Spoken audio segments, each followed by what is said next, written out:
Hello, and welcome to His Author's Voice, and I am the author, Jack Sanger. This is another podcast in my series on the art of writing, and I'm calling this one The Writer's Ego. I'd like to enlarge upon the notion of the ego of the writer by examining my own ego in particular, of course. Having been a professor in my last but one incarnation, teacher, social worker, PhD student, researcher, professor and chair in management research, and finally management consultant, that was my history. I probably have a different take on the process of exploring the mechanics and conceptual subtleties of writing novels than most. I was reasonably successful in those roles I've just enumerated, even if none of them gave me the ultimate sense of ego value I probably desired. I always wanted to be a writer.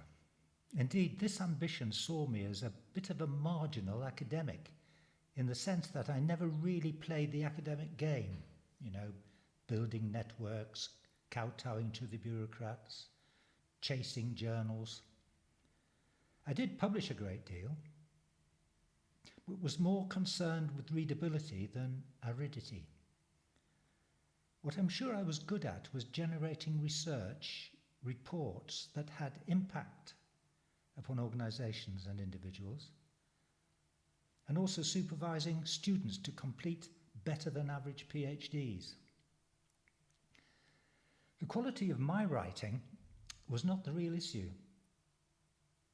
It was a capacity and motivation to understand the processes that underpin social behaviour, whatever that might be, such as children's experience with computer games, information handling in classrooms, or the effects of appraisal on doctors in their medical practice.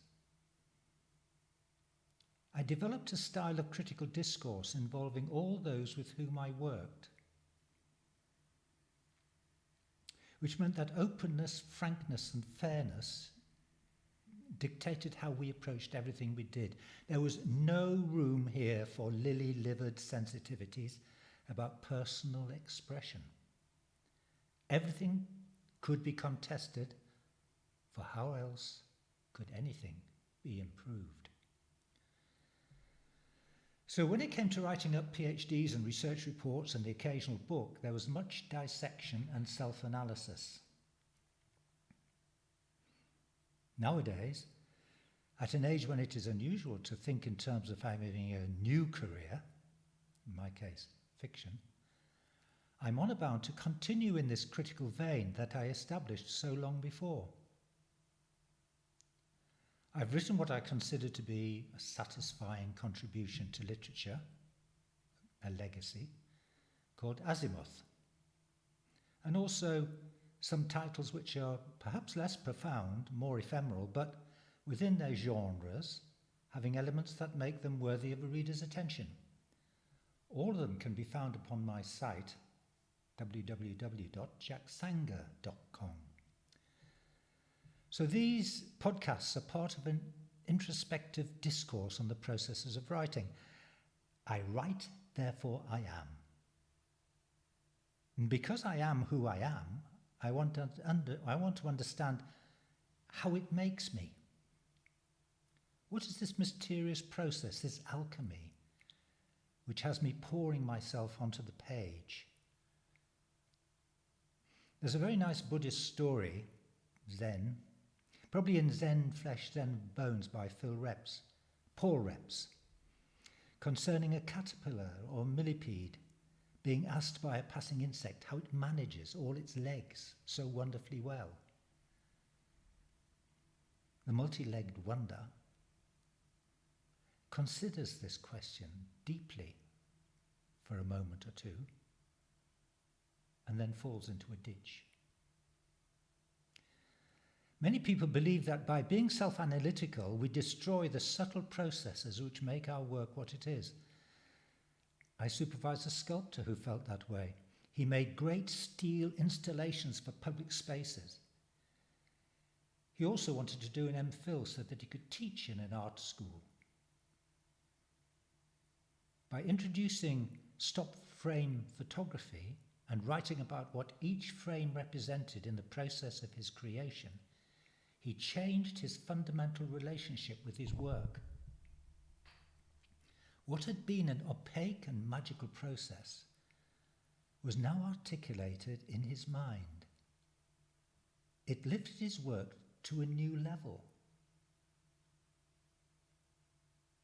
The intellectual and the creative can walk hand in hand. So back to the ego. I'm not so much on a trajectory to prove that I am a great writer, so much as trying to be as honest as possible in my writing about how I understand the world.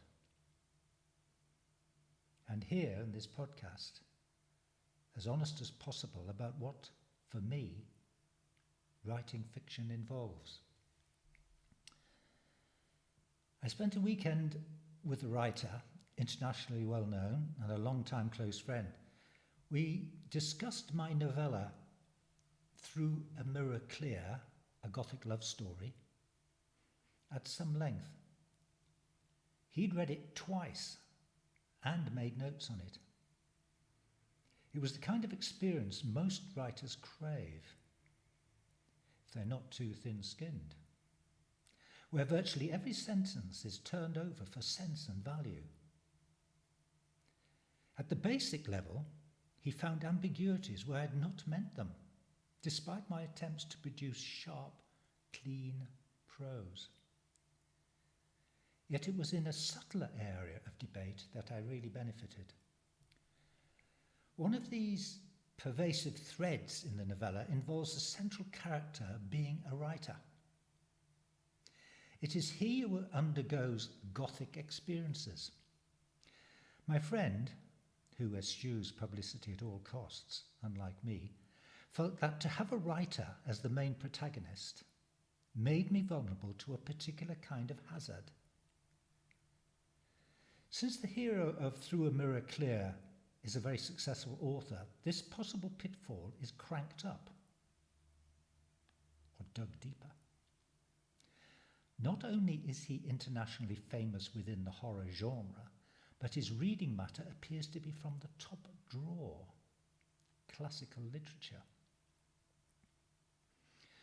What my friend argued was that by casting him in my tale thus, and by invoking his highbrow literary interests, I was by implication placing myself shoulder to shoulder with the greats and promulgating the merits of my own prose.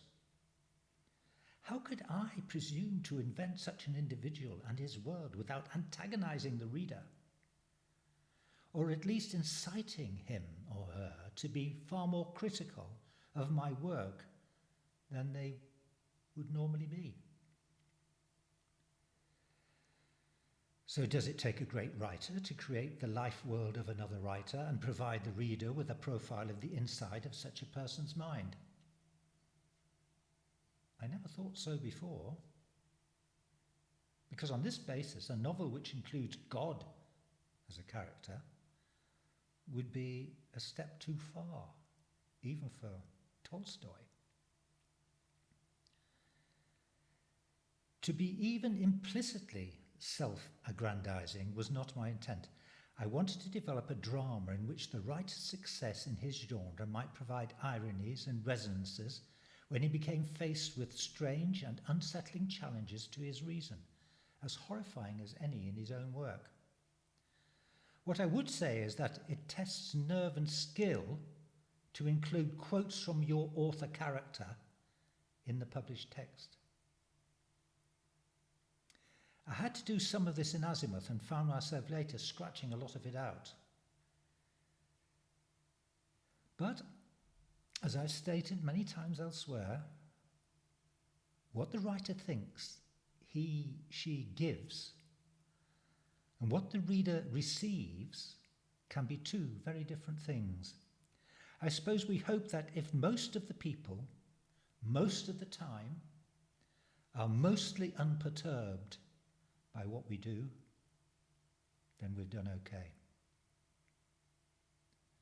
So there's a thing to prick the conscience of the king of words. In the manner of Russian dolls, here am I in a podcast on writing, discussing a fellow writer's thoughts about the art of my writing, particularly the problem of being a novelist writing about a novelist's relationship with his writing, and finding it, as you can see, extremely problematic and labyrinthine.